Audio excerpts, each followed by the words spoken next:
welcome back to the 5 O'Clock Sweats podcast. I am your co-host, Chris, joined by the guys. I'm Derick. And I'm Ryan. Tonight's episode, we're going to kind of go back to the podcast roots here. We're going to focus on some gaming chatter. We're just going to kind of keep it casual, talk about what games we're kicking off the new year with, and anything that we might be looking forward to game-wise in 2024. So is there anybody that wants to start? Okay, Ryan, you can go ahead. Wow, you didn't give me a choice. No, I'm kidding. Let him cook. Do it. Yeah, I'm going to cook. I'm going to cook so hard. I'm going to make you guys a great meal. So as I mentioned in a previous episode, I was the beneficiary of a PlayStation 5 for Christmas. And boy, oh boy, have I been abusing that that privilege. I just recently beat the original Spider-Man. It came out, I believe, in 2018. I put like 40 plus hours into that game, and it's already cemented itself as like one of my favorite games of all time. Like, it's in my top 5 for sure. It was just magical. It was just like the perfect Spider-Man experience. Like, I've never played a game, like especially a superhero game, where you just felt like the superhero as much as Spider-Man. Like, they nailed it. They nailed it from like the gameplay to like the story to the acting. Like, this is my favorite version of Peter Parker that's ever existed. Like, they did a fantastic job nailing that. So props to them for pulling that off. So I beat that, and now I'm currently playing the Miles Morales game. When did that one come out? That one came out in 2020, I believe. So like right when the pandemic started. And I'm like 65% through that. So I'm getting close to that. That's a much shorter game, just so you're aware. So I only put like 8 hours into it so far, and I'm almost done. So I'm assuming it's going to be like a 10 to 12 hour game, which makes sense. It's like kind of like a DLC per se, but not really. So I'm going to finish that, and then you know what I got to do? I got to hop on to the Spider-Man 2, which I'm so fucking hyped to play because I just kept hearing how good it was, and I'm just like, yeah, I'm just so excited because like I don't know how they can keep improving on the gameplay. Like, the gameplay in Miles Morales is better than the gameplay in the original Spider-Man. So like, and you can play as both in the new one. So we'll see how it goes. But yeah, I'm super excited for that. It's lived up to the hype for sure for me. So, but besides that, though, as Chris will probably discuss in a little bit, there is another game that's really just grabbed me over the last like 4 days, and I think everybody in the gaming world knows about this game by now, and that is Palworld, which I didn't know what it was until like a week ago, I guess. I saw that it was available on Game Pass, and then all of a sudden, yeah, and then like my entire Twitter feed, everything was just Palworld. Like, what is this fucking game? The introduction to it, like what people were saying was like, oh, it's like Pokemon with guns. I mean, it technically is, but it's a lot more than that. It technically is, but there's a lot more layers. The way you introduce that, you're like, people are like, oh, it's like Pokemon with guns, and it is. Yeah. Why did you give them that voice? I don't know. But yeah, it's so much more than that though, because it's a survival game at its core. Like, that's what it is. And coming from, like, for me, like, I'm surprised at how addicted I've become to this game, because I'm not a survival game player. Like, I did not like Minecraft. Minecraft was not for me. I even gave Lego Fortnite a try. Not really a big fan of it. I just haven't been like a huge fan of survival games because, like, I play survival games in real life. Like, I'm surviving every day. Why would I want to play a video game where I'm trying to survive and stress out about it? You know? But Palworld has like a special recipe, I guess. It's like it's got the Pokemon sort of vibe, which that is like the biggest detractor for this game is like, oh, it's just like a copycat of Pokemon. Which I'll admit, like some of the pals, which is what they call them in the game, some of the pals are of course very they do. Yeah. It's called Palworld, so they're little pals. I will admit, some of them do look exactly like their Pokemon counterparts. Like there's an Eevee counterpart that looks just like Eevee, just like with a couple of different colors. But like the face and everything looks exactly the same. So like whatever. I know that Nintendo's aware of the situation and they may take action, but we'll see what happens there. But besides that, famously very litigious. Yeah. But here's the thing. I mean, there is no way that prior to making this game or while making this game that they didn't have any legal counsel, and they had to get they like this had to get approved. You know, like somebody somewhere had to review all this and say like, yeah, maybe you're skating on thin ice, but like, you know, this is doable. I just think like aside from a legal standpoint, like it does feel like they copied their homework. Like you know what I mean? Like it's not plagiarism, but like it's dang close. Yeah, they're very inspired. It's an inspired game for sure. Yeah. I mean, listen, I'm playing it. I'm having fun, but I'm only having fun because it's like you know, with a squad, right? And like there's that going on, but like I don't really think I could routinely play this by myself. I will say it is kind of like it's nice because it does feel kind of relaxing. Like, you know what I mean? Like, just like Derick, when we used to play New World, right? Like how annoying, but also how kind of therapeutic was it to just hack at trees for an hour? Yeah. You know what I mean? Like gather herbs for a day. Exactly. It's kind of like the same vibe in a way, as is most survival games. But yeah, I mean, I think the most popular thing I've heard is what Ryan said is, I don't play survival games, but I'm hooked on this. So evidently it's doing something right if people that play those games are liking it, and then it's drawing in people that don't play those games. And I think it's just very like accessible. It's super janky, but I don't think it's not too deep where like the learning curve isn't really like absurd. And I think in some survival games, there's like a steep learning curve and it can be quite intimidating, all the stuff that you have to manage and kind of keep track of. And I think this game sort of takes a lot of that away, but allows you to sort of make it as, detailed and as in-depth as you want it to be. Plus, who doesn't like throwing balls at Pokemon? Or, excuse me, pals. No, listen, I call them Pokemon. Like I'm in the game, I'm playing with my friends, and we call them Pokemon. Like that's just like that's what we say. We call them Pokeballs too, because like that's what we know. And like I don't want to get used to saying Palsphere, which is the technical term in Pals and whatnot. Because it is. It's just like it's a Pokemon game in disguise. Like I'm sorry, like I it's not a deterrent. Like it makes it better. Like I've been like listen though, like Pokeball, Palsphere. It's like it's like when you're at the grocery store, there's Rice Krispies or there's crispy rice. You know? Yeah, like how far can we go without getting in trouble? But dude, they took it right up to that line. They did. I guess we don't know, huh? Yeah.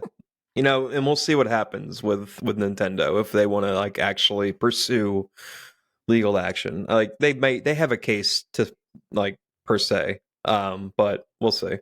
But regardless of that, like I'm having a a great time playing this game. Like Chris said, like he wasn't sure if he could play this by himself. I literally have been grinding this game solo for the like I played like I was like Friday like I work from home on Friday, so like I was playing while working, and work was pretty slow, so like I was doing both. Hopefully my bosses listen to this, but whatever. I'm sending this directly to your office. He's no way he's listening to USB this. stick. But anyway, it's just like I was in the same boat. It's like there's no way I would play this solo. Like I would play this with friends only because it's so much better. And playing with friends is more fun for the most part. But there is like a satisfaction to like starting solo and then building your base up, and then there's something about catching these pals and then like having them under you and like you like wanting to take care of them. That just like adds a layer to the game for me. That's like I gotta take care of my guys. Like I got to make sure they're fed. I got to make sure they're loved and cared for. Like I know they can't like enjoy this in the game. Like neither can I, but like I built my house and then I built a bar across from my house for me and my pals to enjoy a drink after a long day's work of harvesting berries and chopping down wood and, mining some stone. We can't actually go in there and enjoy the drinks, but for me, I'm like thinking like this is what we would want to do. So it's there. And I've had a lot of fun just building my base. Like I've spent hours just like building my base, putting things in certain spots and decorating and whatnot. Like that's not me. Like I've never played a game where I'm like, I care about that sort of shit. But this game just has me by the balls. Like I can't explain it. It's just I'm excited to play. Like I can't wait to get done this recording so I can play more Palworld. Yeah, sorry, that has me by the spheres. Nice. But this game's got me by the Palspheres. It's got me by the Palspheres, man. Like we just and I was playing with some friends, and they and it's very accessible for you if you're playing with friends too, because they can build you things that you're not high enough level to create yet. So, for example, like I had I was able to capture a lower level flying pal, but I wasn't high enough level to create the saddle for it.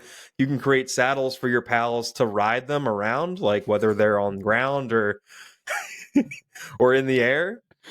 So I got a sick ass flame flying pal, and my friend just like she made a saddle for me so I could ride it. Now I'm flying around with my flame pal, even though I'm like way low level for it, but I'm still flying it around. And by the way, the name of that flame pal is Schmar Schmard. And Schmash Moist. And Shmika Shmoo. Dude, it is. Who's your favorite pal? My favorite pal? Shmoo 2. Dude, it's not really my favorite, but like Depresso is probably like the most famous pal, because as its name insinuates, it's always sad in the but isn't it Ghastly? Isn't that no? What is that like? Who is it like? Which Pokemon is it? No, Depresso is not really like a Pokemon. It's just like its own thing. It just like, I don't know if you've seen the meme of it like mining the stone where it just has like those dead eyes and just like it's mining, but it looks like it doesn't give a fuck at all. Like that's probably the most meme worthy pal so far. But every time I'm like, it's one of the pals that I have working at my base, and it's always saying like too depressed to work, or is taking a break, or taking a nap. And I'm like, and I go over and pet it sometimes to like give it attention, and then it works a little bit, but then like 20 minutes later, it's back to not working. Dude just pets his pals. I'm taken to the point where like I'm like, oh, maybe if I give him another Depresso, then he'll have a friend and he'll be less sad. And then they're both sad. You gonna make him change who he is fundamentally at his core? I was trying to make him happier. I was trying to maybe just make him a little happier, and it'll work a little harder for me. I will say this though, I legitimately, as like fun as it is, and I think part of the fun is that it's like it feels very like it feels like a meme game kind of. but I have some concerns about the longevity of this game. You know, I know the devs have like all these plans, but you know, let's face it, it's like a really small, very inexperienced dev team, and like I just wonder like what the cadence will be for like content release and you know how well that's going to go, and you know is this one of those things where all of a sudden the rug's just pulled out from under them and they just like shut it down? You know, is it like you know because they've made their money. I mean, like the Steam charts or the concurrent players are like nuts, but you know who knows if it has lasting. You know, and I don't even know like is there really like an end game? I don't know. I don't know how I don't know how high the levels go. But apparently, like once you reach like level 30, like from then on, you can pretty much conquer most of the pals in the game. I think, but I could be completely wrong. I have no idea. Like I'm level 19 right now. Can you ride any of your pals? No, there's only certain pals you can ride. Certain ones that take a saddle. Well, I had an elk pal, which I'm not remembering the name properly, but it was an elk basically. Oh, that dude's in the tree. Yeah, he's always stuck in a tree because the routing for the AI or whatever is so janky that like they'll wind up in spots where they can't move, they can't get out of. Like I had one pal who was starving to death because he was stuck in a tree and he couldn't move to get his food. So I had to climb up there and lift him up and throw him down, or I have to remove them from the base to despawn them. You can literally lift up your pal no matter how heavy they are. They could be the biggest pal in the world. You can lift them up with one arm and then just throw them to where you want them to go. Help me, step pal. Yes, step pal. I'm stuck. Stop. I'm stuck. Help! Get me down from this tree. It's not the most polished of games, but I think I'm going to be honest. I think the biggest takeaway and like the biggest upside here is that this absolutely, for Pokemon fans, it puts a ton of pressure on Nintendo. You know, basically showing like, look how lazy you've been, right? This little ass like newbie dev team can make something this fun, you know, and cater to like pretty much exactly what, you know, Pokemon fans want. You know, why can't you, Nintendo, do this? So it's proving it is sheer laziness, so to speak. So I think that's good, right? Competition's always good. And you know, I think you're kind of seeing like a lot of, you know, desperate players find something that, you know, finally like scratches the right itch. And so, you know, I think you're seeing like if you have a good concept, like players can overlook a lot of shit. You know, janky stuff, pals stuck in trees and just all sorts of wonky stuff. But dude, my game crashes like once an hour. Good. Like, it's crazy. Yeah. But it's none of that has deterred me from wanting to keep playing, which is a testament to the game and to the foundation that is there. It's got a lot of potential. It does. So actually I kind of wanted to speak on another game. Go ahead. That has potential, but we're also kind of questioning longevity. And I know we were talking about this off air a little bit, but so that would be the finals. Right. Now, admittedly, since the release, I've not played it, but I did put, you know, quite a few hours into the beta when that was a thing. And, you know, I enjoyed the game for the time that I played, but what's interesting is like I felt like even like the full release just still felt like part of a game. It just, to me, like, I don't know. It just felt like there was something missing. And like, I actually kind of just felt like I was playing one game mode within a larger game. Like, for example, like Battlefield, right? And then they have like other game modes within that. Like, that's kind of what it felt like to me. Mm-hmm.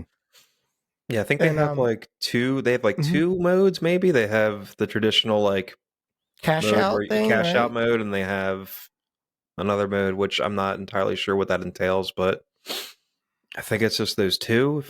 If there might be a third mode that I'm not aware of, but during the beta it was like the two modes. Yeah, Pretty sure. there should be more, right? Because if that's what we think is missing, right? If this is just a mode in a bigger game, then there's definitely room for other modes, right? And I think that Yeah. would help kill some of the, I don't know, boringness, right? Because if it's always the same game modes every time you play, it kind of gets repetitive. A little redundant. Yeah, I mean, it's like playing like search and destroy only in Call of Duty, and like, sure, it's fun, but like, okay, eventually, it's like I see what this has to offer, and like that's it. And I felt like the gunplay was good, but it's Battlefield gunplay, so it feels a little like kind of wonky, very arcadey, which there's nothing wrong with that, but there just didn't feel like a lot of depth to me. Even the abilities of the players, and like I think they had a terrible time balancing the different kinds of players, right? You had like the tanky dudes, and you had the little dudes that were like just flying around the map, and then you just had like a normal kind of in between build. And I just felt like there were like, even in the beta, there was like a crazy meta. And it just The tanks were overpowered, I'm pretty sure. Like, way too strong. A good tank could take out anything. And then there's little dudes, like as fast as they were, it was like 2 shots and they were dead. So it's like, it just didn't, I don't know. So, I mean, I want this year, like I would like to get into it, but I kind of feel like I want to wait until there's more like content released. I also felt like now I'm a Call of Duty head. So, I think my expectations are a little like kind of overzealous, but I felt like the weapon customization wasn't quite like as deep as I would want it. And I don't mean like from a cosmetic standpoint. I mean from like, attachments and like being able to make a gun feel like really unique. And like, Right. you Like could your take own, one gun exactly and make it play like many different ways. It just didn't really feel like that. But, I think that's kind of in an effort. I think they're really trying to create like an esports scene, like an ultra competitive scene with this. Cause it is, the presentation of the game is that, right? It's like a game show kind of deal. And I think that's really cool. And I think there's absolutely like a competitive aspect to this game that could be pretty neat to watch. Like as an esports fan, I think that could be pretty cool. But it almost feels like they're catering just to that because it feels like such a narrow scope, which is good for balancing and stuff, right? When you can just focus on this small area like really well. But I think it's going to quickly become like a sweat fest, and like only the sweats will play. Mm-hmm, mm-hmm. Yeah, I'd believe that. Yeah, it's been my biggest deterrent from that game. Like, I have it downloaded, I'm pretty sure. I can try it whenever. I'm not going to jump into it solo, but like the biggest deterrent is like the hyper competitive vibe it gives off. Like you said, it's like the game itself is built on being competitive. Like that is the whole tone of the game, is to compete. And like, I love competing, but I feel like I'm now, like, especially with how much I'm enjoying Palworld, I feel like that's myself telling me that like it's time to transition out of the hyper competitive FPS scene. Like, I'm still going to play my Halo, obviously. Yeah, like I've been enjoying these cozy games, like the PS5 single player story games and the Palworld and Hi-Fi Rush on Xbox, which also super underrated game. That game's amazing. But like I don't know. Like I'll play the finals with you, Chris, and whoever else wants to play. But like I'm not gonna. I don't see myself grinding that game. Like I played the beta. Like the beta was good. Like the mechanics are good. I think it has some interesting ideas and mechanics. But controller aiming was rough. Like I'd understand. Like I know the whole back and forth with aim assist versus non-aim assist for controller versus PC and whatnot, but on that game especially, like I don't know, controller needs a certain level of aim assist to compete because it's hard to aim without aim assist on a controller, like as most people know. Like, it's so much harder to aim with your thumbs than it is to aim with your arm. Like, that's just the way it is. So I don't know. The aiming mechanics in the beta, like, I don't know if they've tweaked them at all, if they're better than they were in the beta, but just like, I don't know. There's a steep learning curve, I feel like, and if I want to get into that game and be competitive at it, I have to put in the time. I don't know if I'm willing to put in that time. Yeah, so this game is made by like a bunch of ex Battlefield devs, and what's interesting is you can feel a lot of like OG Battlefield within that. And if you've ever played OG Battlefield games, you know that the gunplay has always had like kind of like a floatiness to it, where it always feels like you have a bit of a tough time tracking in Battlefield games. It just feels kind of like a little airy. And I don't really know sort of how to put that in more like objective terms, but it's never felt like, for example, in Call of Duty, like when you get aim assist, I mean, like you feel like freaking locked on. You're stuck on like it. you don't feel that in Battlefield games, but you know, a lot of people could argue that's a good thing. It definitely takes, I think, a little bit more skill, and that's kind of probably why maybe, you know, certain people might feel like it's a little off there. I want to say that it probably caters a little bit more towards the mouse and key shooter. There is a lot of like wonky tracking in this game, you know, because of the elevation and like how, you know, the destruction and the visibility and just kind of how quickly people kind of just vanish. You know what I mean? Like they're on a roof and then they're not. And then they're going across the zip line and then like your roof just blew up and now they're like, you know, on the first floor, you're still on the roof. You know, so there's a lot of like kind of flicking and tracking, but I agree the shooting felt a little like, granted that was during the beta. So, you know, I can't necessarily say how the full release has been, but it's a game I want to check out, but not right now. I think it would be a great summer game because, like, you know, we'll probably hit that lull in the summer where, like, you know, Palworld will probably be already, the servers will be shut down and everyone will be in prison. Yep. Stop. And then, you know, Call of Duty will be Call of Duty by the time it's the summer. So, you know, I'll need something else to kind of play. And I think that's why I'm just kind of keeping it on the back burner. What's the movement like in the finals? It's actually pretty good. Again, it's very Battlefield-like. I mean, if you've played Battlefield 3, Battlefield 4, you know, even like Battlefield 1, like this shit's going to feel very familiar. For better or for worse. It is. The movement's not bad though. You know, it is a, like you're pretty fast if you're, you know, aside from being the tank. Like I felt like there was a lot of like escapability, and not quite in like the Apex terms where like you literally just like get the hell out of there. Like just being able to sort of just like, you know, quickly slide down steps, like punch out a window, jump out the window. You know what I mean? Like it did feel pretty good in that regard. So the gunfights felt not bad because you could escape situations. But it did feel a little frustrating because I feel like I would tag somebody a ton and they would get away. And then like I would be chasing and it's like, okay, you know what I mean? I don't have the patience to keep chasing this guy. Yeah, why?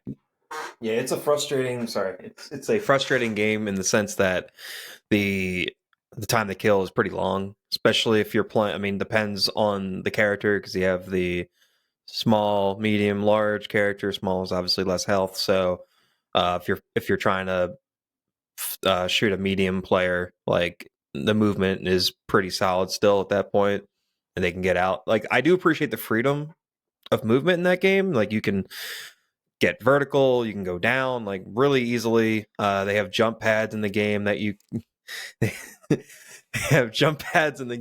can access pretty frequently that to get height. And then, as Chris mentioned, the destructibility of bases, which is something that I didn't really explore enough in the beta because I'm just not used to a game giving me the freedom to literally destruct the house or building that I'm in so freely. Yeah. So that was something when I do hop on that game again, I need to try that out more. But you can literally blow up different floors and like evade your enemies that way, which is pretty crazy. and the fact the game is able to function and still allow all that to happen is pretty crazy. Yeah, it's sweet. But like I was saying, like controller players should have an advantage because you need the track. Like the time to kill is long, so controller players with that little bit of aim assist should be able to thrive. But the movement again is just like it's not like maybe Apex level of movement where like people are wall bouncing and whatnot, but like it's still enough to like throw you off. Yeah. Yeah, it's that you can definitely like screw up somebody's aim assist by I don't know doing some little movements and whatnot in that game. I'll say this, and there's a good chance that I didn't have enough time on the game to really like dial in like my controller settings and everything. But when I was playing the beta, like after a couple hours, like my hands actually hurt because like I was like really gripping the controller, like you know what I mean. Like you just have to like really kind of fight to like win your gunfights. Like I mean, fighting like the actual controller and like keeping your aim on. It just felt, yeah, it did. It didn't feel like the smoothest. And like like I didn't feel like I could just stay on target as well. But again, that's different mechanics, and there's a skill gap there. You got to learn the game. You're not going to just jump from one shooter to another and it feel the same. So I can't necessarily say that it's something that's broken or something that's wrong. It's just definitely a different feel. Yeah, but it was another one. I kind of put it up there with like every game that comes out now, especially this free to play model where it just doesn't feel like a full game, but it feels like just enough where like you can sort of call it a full game. You know what I mean? But like I said before, it feels like there's something missing, and I don't know. I can't help but just like what is the identity? I think games struggle so much now with identity crisis where you got like your hero shooter, right? Where like every character sort of like there's different gadgets and like, like I can, I got an M16 that I'm shooting somebody with, but then I also have like, a can of like goo that I can block the staircase with. Like the goo is so weird in that game. Yeah. And yeah, it just, I don't know. There's just a lot of like weirdness, and it's, are you Apex? Are you Battlefield? Are you COD? Are you like, Rainbow Six Siege? Are you like, like, are you Overwatch? Like, what are you? You're like everything. Yeah, it's kind of like, and also I want to throw, this is going to be weird, but like I want to throw a little bit of Fall Guys in there too, because of like the tournament sort of vibe where like you progress and you move on how well you perform. I'm not saying it's like Fall Guys at all, but like the bracket system or whatever you want to call it, the tournament system is kind of like that, where you get enough points and you advance to the next round. Yeah, which I think is actually like I think that's pretty innovative. I think the best part of the game is its presentation, because like even like when you're loading in the lobby, like even the announcers during the match, it's all very much like you really are being spectated in like a stadium. Yeah. And I like, I think that's a really cool feel. I always felt like if they could make a battle royale game with the same kind of presentation, that it would totally hit. And it does. It feels like arcadey, and I think that's surely by design. But I don't know. It's like after a little while you're playing, and you're like, what am I doing? I don't know. Like I'm stealing like fake money, and then I run it over to a machine, and I like put it in the machine, and then I go and try to get more fake money and put it in a machine, and I'm just like, I think they could take this a couple steps further. Yeah. I don't know. I'm down to give it a try. We'll give it another go sometime in the near future, and we'll report back on what we think now that it's fully released. So, Derick, what are you playing? What are you looking forward to? Woof. I'm a pretty boring gamer, I think. I think the last couple times I've talked about what I've been playing, I've brought up the same 3 games that I'm about to bring up now, and that is Counter-Strike 2, Rocket League, and War Thunder. War Thunder's been a kind of recent addition, maybe like beginning of December. I started playing that.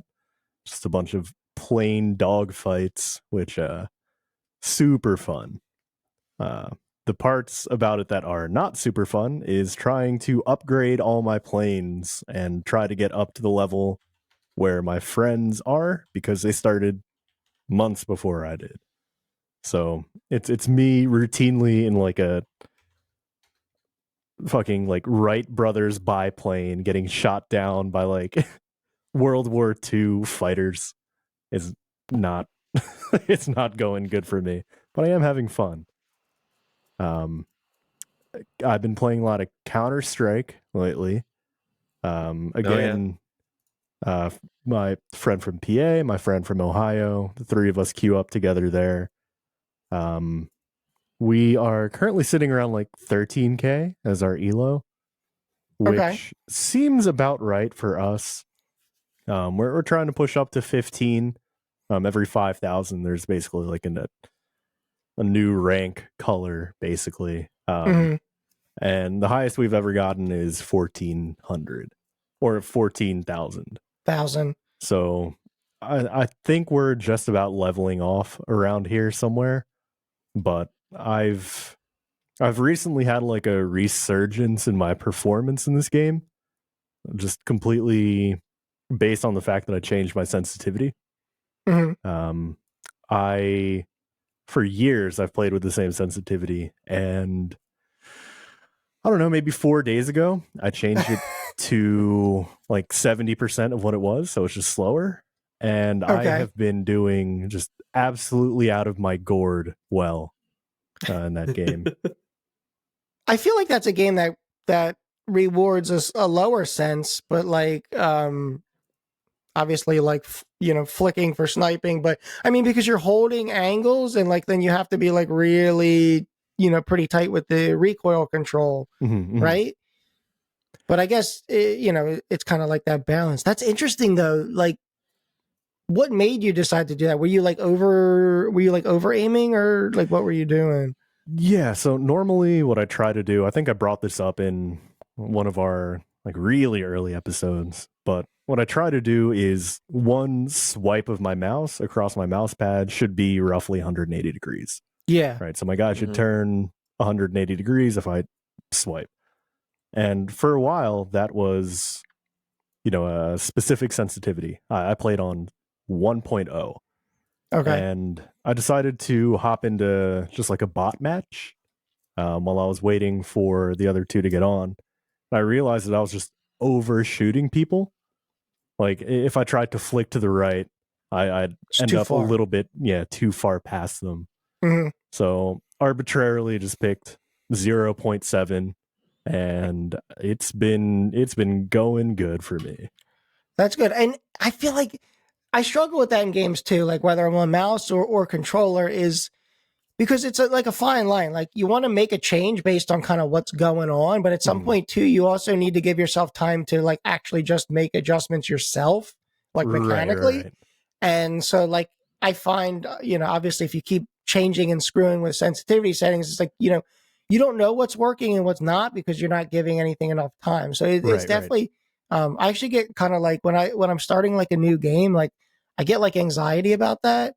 Yeah, me too. Like I just wish there was a button to just like automatically read what makes me comfortable and just go there. Like, because I'm always like thinking like, shit, like if I tweak it a little more, could I just get a little bit more accuracy out of myself? And it's like I'm like, am I at the right spot? I don't know, but that's interesting. But another thing that I was kind of tweaking with, like when I used to play a little bit more on the mouse and key, was the DPI. On your mouse. So it's like, it's kind of like, you have in-game sensitivity, but you also have the DPI of your mouse. And it's like, you can kind of tweak both of those things, to sort of like tailor kind of what's most comfortable. But there's a lot of options, but it gets overwhelming. Yeah. And I guess for clarity, I should say that I was 1.0 sensitivity at 1600 DPI. Okay, so that's pretty high DPI. Yeah, I play like 1300 DPI. Yeah, or ours at 800. Either way, it was still fairly low to begin with. Okay, so 1600 would be that's pretty high DPI. And then going down to 0.7 is great.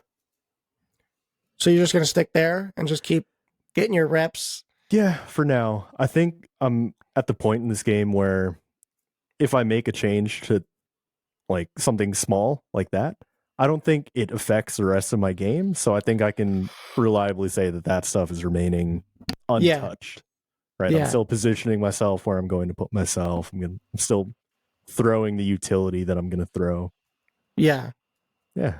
So I've been having a ton of fun, especially recently. The question losing. is, if you have a bad day on CS, will you revert the sensitivity back and be like, you know what, it's not working? Yeah, I probably will fiddle with it, honestly. I would probably go 0.1 to either side, right? Either go 0.6 or 0.8, something like that. So it'll change. I find too, it also depends on your setup, right? Because like if you don't have the actual real estate, like OG gamers played on like a high sense because they had like, you remember the normal little mouse pads, right? So you like, it's not a swipe to turn 180. It's just like turn your wrist and you should turn 180. Yeah, exactly. So like people are like, I think it's been like in the last, probably like 10 years or so that people have, these giant mouse pads that we have and like, you know what I mean? Like we're tracking with our whole arm kind of vibe. Yeah. I absolutely used to be a wrist aimer.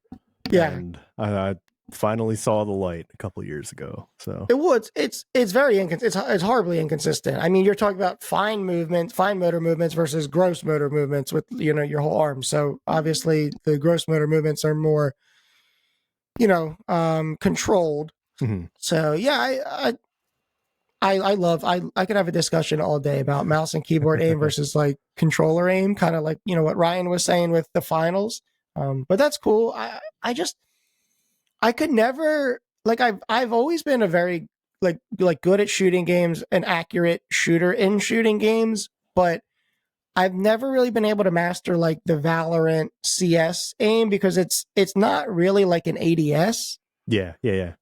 You know what I mean? It's obviously there's a crosshair and it's all about the crosshair placement, and it doesn't really matter if you're looking down the sights or not, so to speak. It's the same concept, but I don't know, that style of aim is just, I've never really been able to get comfortable with it. Yeah. And I think on my end, it does feel weird whenever I have to ADS in other games. Yeah. I'm like, oh, I actually have to look through something. Yeah. It's counterintuitive to me. But, the advantage there is, when you don't have to ADS, it's a little faster, right? You're faster to your gun, so to speak. And although there is recoil and some visual recoil, like for example, in Call of Duty, like there's a lot of terrible visual recoil, when you're aiming down the sights of a gun. Not real recoil, but you have this muzzle flash, smoke. I mean, all sorts of bullshit. You know what I mean? Hard to track. You lose a lot of that for good reason. And there's more competitive shooters. But yeah, I just, I think those games too, it's like shooting is such a big skill, but like positioning and map knowledge is so huge in like CS and Valorant. Like, because you really just hold angles for a lot of the time, or you're turning a corner, but already where to kind of like pre-fire. Yeah, exactly. Yeah, I feel like that in a game like that, like map knowledge and placement and whatnot can outweigh aim skill almost. Like you can definitely counter, like if you're playing someone just pure great aim but they don't know the map too well, or they don't know the height advantages and whatnot, like you can definitely outsmart and outmaneuver them and get the advantage in games like that, especially.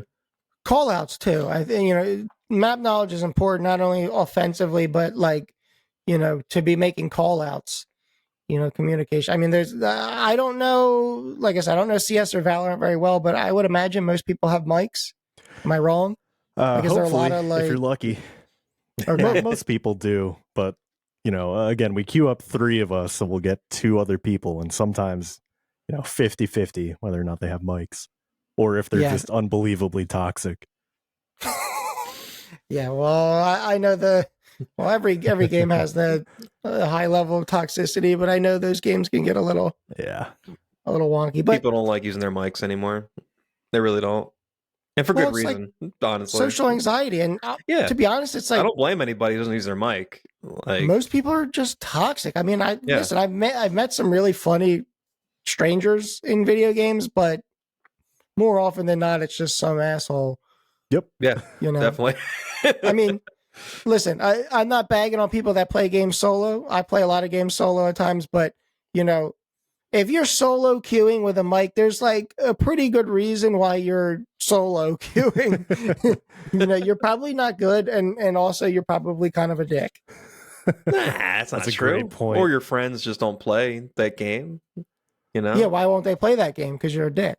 Yeah, they do No, play but- that game just when you're not playing. Well, Yeah, maybe, or they appear offline. yeah. Well, I'm playing. I wouldn't. I'm playing Halo ranked, and you know, I got one guy who I can play with, and that's about it. Everyone else is, you know, I'm not getting you guys. Well, yeah, on to play with exactly. me. I used to play with you, and then you were being so mean to me, and then I stopped. That's not. You played first day, and that was it. You may Yeah, have hopped because you were on for mean. one more day. Yeah, because I was mean. Yeah, and then you were mean the second day, and I was like, I'm done. It wasn't mean. It's tough love.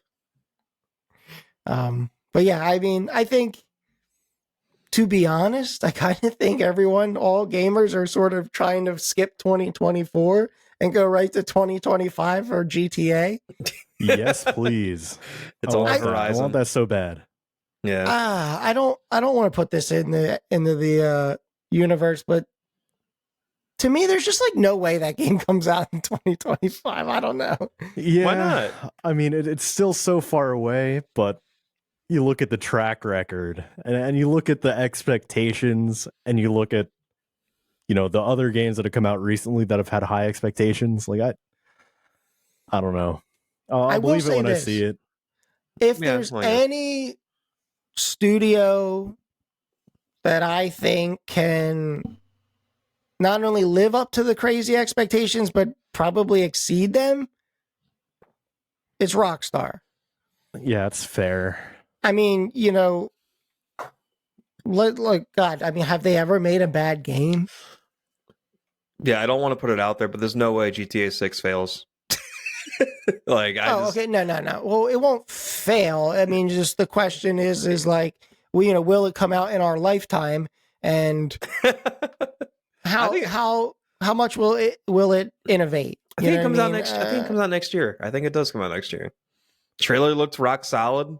You know, I know it's a trailer and they want to put their best out there, but yeah, like but it looks... just felt like GTA, man. It looks awesome. It's a great trailer. Like, it was hyped. Like, it has the most views on any YouTube video of all time, and like It just 24 hours, right? And Like, I it's gotta be crazy. honest, like they're like the only studio that could be so far behind schedule. I mean, we're talking like over a decade here. And like, it's actually just working to their advantage because people are just drooling. Like, you know what I mean? Like, when this game comes out, I mean, I swear to God, like, the country might have to shut down for a week because there will be nobody working. Be a national holiday. Maybe. It's think about it. Like, I mean, GTA. I mean, the demographic for GTA is like teenager to like 50 years old. Yeah. And I'm not that's even fair. like, I'm not even exaggerating. No, like, that's legit. true. That's it. Hey, Son of you a know, bitch, I want to play that game. when we get the God. release date, you know, I expect all of y'all. We're all gonna put in we're all gonna put in a PTO day that Dude, day. PTO day, I'm quitting. Or maybe a long weekend. You're quitting. I don't know. I'm You going think- full-time GTA role playing. Do we think it's Hell going to come yeah. out on a Tuesday or like a Friday? Because game releases are kind of weird now. They release on Tuesdays or like sometimes Fridays now. Actually, it's been a lot of like Thursday, Friday. When we were like growing up, I really felt like Tuesday was like the day. Yeah, If- no, And I it was makes hated it sense. because Fridays like make in the beginning sense. of the week. Like, why wouldn't you want to release Well- on a Friday? No, because if there's like a game breaking issues, like if you need hot patches, you know, it's a Friday. Okay, that makes sense. That's what I'm That makes thinking sense. too. I Right, wasn't thinking you about have that. 4 days to make sure that, you know, servers can stand up to load and Well, true. Yeah, that's true. Yeah. Okay. Imagine. Good point, Okay, game good comes point. out Friday, and you know, I don't know if you remember GTA Online when it first launched, but it was broken. And I mean, as broken gets, and so That makes sense. that just wouldn't stand. So I don't anticipate that coming out on a Friday. But to be honest, I really don't care when it comes out. I'm gonna get COVID 3 times in a row. Oh, As far as I'm sorry, concerned. folks. Happened Sorry, again. work. I just got COVID again. Can you believe this? Don't know it's which one of the doorknob I licked chances. that gave it to me, but for Yeah. sure it was one of them. It can't be this COVID that I'm huffing. This can of COVID. My D-bag friend Ryan coughed in my face. He coughed Yeah. right in my mouth. Unprovoked. That's why I don't play Halo with him anymore, and he has to solo queue. He was like, "Oh, look behind you." Oh, Yeah. God, how it dude. works out. anyway, the I can't other wait. game that I'm excited about, less than Yes. GTA 6, but still enough. Hades Yes. 2 comes out this year. No way, really? Oh, I shit. did not. Q2, I did baby. not even know that. Yeah. So I don't think there's like a solid date set, just sometime in the second quarter. But Oh, that's a God good release damn. window.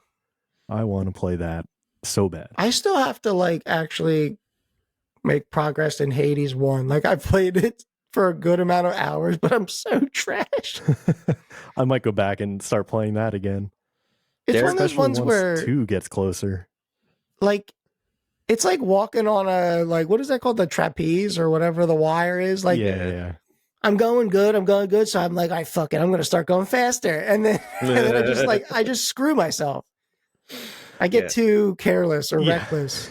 Yeah, me too. I'm like, oh yeah, that last room was easy. This next one, I'll just breeze right through, and suddenly I'm like half dead. But the combat it's so amazing. Ooh, yeah, it is. All right. I mean, when you're just like, you know what I mean? You're just like blasting through hordes of enemies. It's just like, man. God damn. So Derick blessed me with a code to redeem Hades on PlayStation, which I've not done yet, and I'm sorry. I've thought about it several times in the last 2 weeks to do it. I just haven't done it. So as soon as we're done here, I'm gonna go do it. This guy. I'll record it, or I'll download it and get it ready to play for this week. Here's another thing. Like aside from like, you know, the game, so to speak, the voice acting is so good. So good. The ambiance of the game it's unlike anything else I've ever played. And like the world, like every room you go in just feels, I don't know, like it just has such a great environment, atmosphere. It's like crazy addicting because like it is. You think like, oh, this is so daunting. Like when I die, I got to start at the beginning again. But like you literally kind of like each run, you get a little bit better, a little bit smarter, a little bit stronger. Like you just kind of learn what to do, what not to do. And it's like the perpetual, like that boss fight that you keep getting him to like one shot and then you die. Yeah. So you're like, oh, I can do it this time. I can do it this time. It's that, Man. but like on steroids. Yeah. Fuck, that game's so good. All right, we got to stop talking about it. Yeah. I've got no expectations for my. Well, yeah. I mean, you guys keep hyping it up, but like I have no idea what I'm getting myself into. So I'll play it. I'll try to play it this week, and I'll report back and let you know what I thought. It's also like, you know, it's a great game because you can get into it, like put in like a couple days, just kind of binge it and then like shelve it for a week or two and then just like come back to it. Like, you know, That's what I'm going to do. it just feels good. It feels damn good. It's also like, it's like a $30 game. Like, fuck. Yeah. God, It man. blows some of these, you know, AAA releases out of the water that are $70 of trash I don't know why I'm upset that I'm not playing it right now. because you're thinking about Palworld. No. That's what I'm thinking about. I secretly think, like, I have a theory that there's like this game is some kind of scam and it's like stealing so much data from our Oh my computers God, and stop. it's all just basic. It's just malware. Yeah, it's giving the day before. Yes. Yeah. So, So, all yeah. right. What else are we looking forward to? Sleep. Yeah, talk about some games that we're looking forward to playing this year. I'll name a couple. So, to stick on my PlayStation 5 awakening, I guess I'll call it. So I'm excited to play Spider-Man 2, obviously. That's the third and final game in the trilogy that they've made so far, and I'm not too far away from playing that. Probably in the next week or two, I'll start playing that. I also ordered the Horizon Zero Dawn games. There's two of them.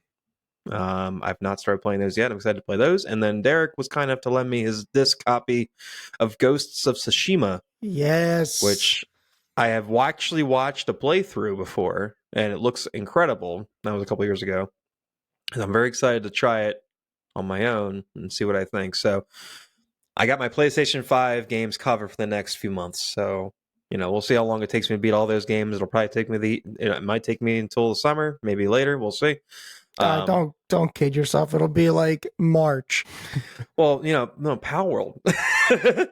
I'm playing Palworld too. So like there's too much that I'm getting pulled in two different directions now. It's tough. Two other games I'm looking forward to playing I'm playing this year. Baldur's Gate 3. I'm finally going to try it out at some point. I'm not sure when. But it is on my list to try this year, just to play it and experience it, see what the hype's about, just to say that I've played it. I'm not sure if I'm going to put 40 hours into it or however many hours. Maybe I will. Maybe I'll put in more. But I'm definitely excited to try it and see what the hype's about. And, you guys, if you guys want to play, more than well, we should definitely do a campaign together. I think that'd be fun. Yeah, I'd be down. Yeah, I got a build that I've been thinking about. Oh, yeah? Okay. He's theory crafting. How many people can you have in a party? Is it 4? Or is it more? I think than so. You have more? Okay. At least on PC you can mod it, but we're not going to get into that.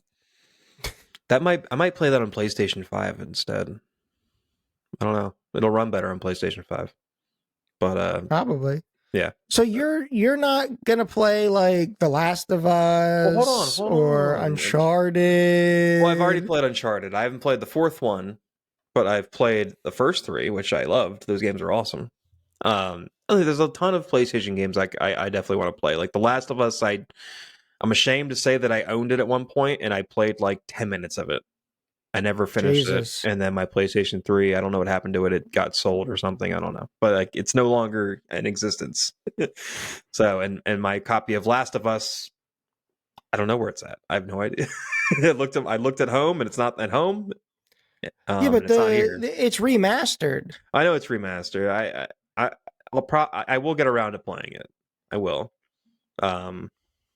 At some point, I got to play 2 too, even though I know it's controversial, but I'll still play it. One more game I'm really excited to play this year, and you guys know I'm a big anime weeb. Sorry, not dweeb, weeb. Dragon Ball Sparking Zero, which is technically the latest Dragon Ball Tenkaichi game, but this game looks incredible. Yeah. It's a 3D fighting game that really is supposed to capture the spirit of Dragon Ball, and just visually, it's probably the closest thing we've ever gotten to actually looking like the anime. Like the graphics and the visuals and the art style, all S tier, chef's kiss, amazing looking. And I personally am like split on like the 3D fighter style.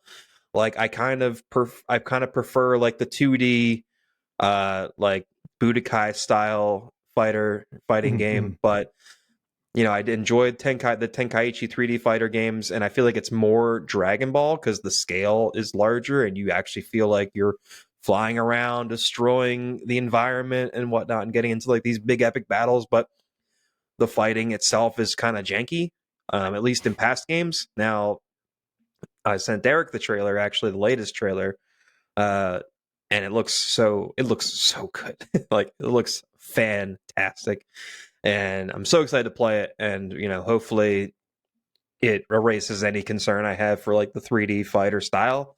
But yeah, I'm just excited to sink my teeth into that game. I don't know when it's releasing. I'm assuming it'll be in the fall, probably. But as soon as they announce a release date, I'm pre-ordering that shit and I'm gonna play it day one. Like Derick, you and I will be playing that for sure. Oh yeah, can't wait. What about you, Chris? That's what I'm looking forward to. Yeah, Chris, go ahead. There's not like a ton. I mean, to be honest, I'm really looking forward to where Warzone is going. This year, the original Warzone map, Verdansk, is supposed to come back. They're also bringing a couple other OG maps back into rotation. So I'm super excited to see where that is. I've been honestly playing Call of Duty like a fiend again, which that's me. That's my roots. So it feels good to do that.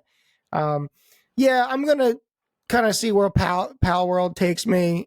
You know, I don't really have expectations. It's just kind of fun game to play with everyone. We'll see. I don't know.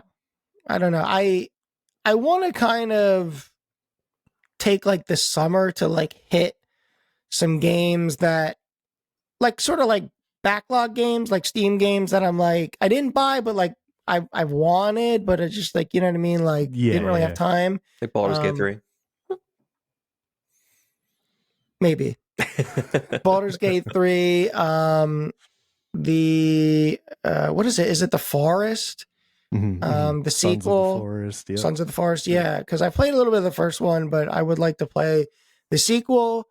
And I'm also building a new PC, so I will finally be able to. I actually put a big pause on Cyberpunk because I was like, yeah, like I'm lowering a ton of settings here. I'm doing myself a disservice. You know what I mean? Playing the game looking like a PlayStation 1 game. Yeah. So, you know, my next build will be able to conquer Cyberpunk no problem. So, you know, I want to like put ray tracing on. I want all the eye candy, and I want to really like immerse in that game. So I will finish Cyberpunk. But like I said, I put a pause on that until I can do it the right way. I think that's probably what I'm most looking forward to is, you know, Warzone, Call of Duty, wherever that takes us, which is, you know, typically down the shitter. And then Cyberpunk and a couple backlog games. So I owe you some Call of Duty games because I haven't played the new Warzone yet. I really haven't. I have to give it a fair try, a fair shake, and see what I think. You do, because in all honesty, I mean, I've played all the games you asked me to play. True. I've installed and uninstalled Halo 25 times since it's come out. You did. I appreciate the effort at least. Yeah. No, I'll give Warzone a whirl. I was a huge fan of OG Warzone. I played the crap out of that when it first came out. You just didn't like the FOV situation. Well, the FOV situation, yeah. Once I realized what FOV actually was and what it could provide, I was like, why the fuck am I playing on 75 FOV? Like, my head hurts and I can't see enemies to my right or my left. Like, so many times Chris was like, there's a guy to your right. And I'm like, where? I can't see him. I have to turn my whole camera around. Yeah, because like pretty much everyone I play with was playing on Xbox. And then I was on PC and I was like, I would be spectating you and I'd be like, there. Yeah, but it was happening to everybody. I'm like, are these guys blind? It's got tunnel vision. Because I didn't realize that at the time that, like, you know, 70 FOV. I mean, when I used to play on console, I didn't even, you know, we didn't know what FOV was. And you didn't know any better. Yeah. And then, like, you know, when you really see what like 120 FOV looks like, you're like, holy shit. It's a game changer. You know, it's the first setting I change in every game I play now. It's actually kind of nauseating, like motion sickness wise, to play on such a low FOV because it feels like you're like looking through binoculars. That's why I stopped playing. I was literally getting headaches from playing. I remember you saying that. Yeah.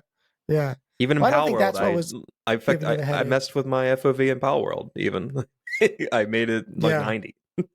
Yeah, so when you're poking a Pokemon with a stick, you can really see everything else around you. Yeah, I can see the Pokemon around me reacting, and with my pal rod. All right, put your pal rod away, man. Jeez, got a raging pal rod right now. Anything for you, Derick? Really just Hades 2, my brother. Dude, now that you put me on to that, I'm like, holy shit, I didn't realize. I'm gonna be mixing Hades 1 into the next couple of months until that drops, but wow. Yeah. I will say this, Ryan, like I know you got the PS5, but your world does not truly open up until you finally game on PC. And I'm not saying this from like a master race kind of thing. I'm just saying like having Steam, like you realize there are so many good games out there, and like for dirt cheap that like you just will never see on console. And I was so amazed by that when I first. One of my gaming goals eventually is to have a gaming PC, and it'll happen eventually. It's not in the cards right now for me. No, I got you, but I'm just saying, like, I think, and someone like you who likes to, you know, you like Game Pass, right? Or being able to try so many games, like there's always sales on Steam, and like, you know, it gives you like, so much freedom to like even just buy a game for $15 and backlog it until like, 6 months later, and you just, dig that up. I don't know. It's just, It's nice, No, man. I hate when I see new games on social media and I'm like, oh, this game looks awesome, and then it's like PC only. I'm like, yeah. well, cool. I guess I won't be playing. I'll just be watching I mean, gameplay. Fortunately, that is getting less and less. That's true.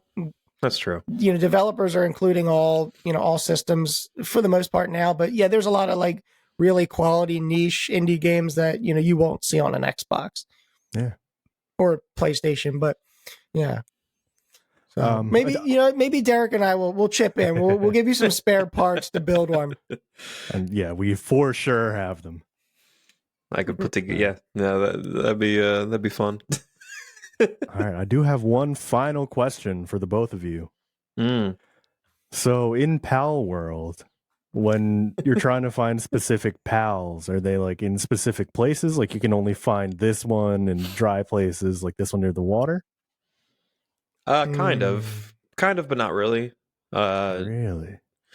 Yeah, early on, especially some of the low level pals are kind of just like together, like fire types or with grass types and with electrical types. I will say though that I ventured into an area, a higher level area today, and it was all flame. It was like a volcano sort of area. Yeah, and it was all flame Pokemon pals. Dang. Sorry, all flame pals. Well, the fact that the answer was no kind of ruins my joke. Oh shit! Wherever you want to find the three of us pals is at 5 o'clock sweats on Instagram, at 5 o'clock sweats on X/Twitter. We're on Spotify, YouTube, Apple Podcasts, or wherever you get your podcasts. Go ahead and throw some pal spheres at us. Anything else? Ryan, stop touching my pal spheres. Chris, stop shaking your pal spheres in my face.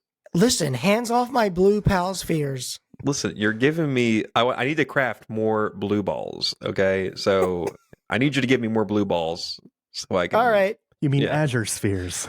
And on that note... Well, as always, stay sweaty. Stay sweaty.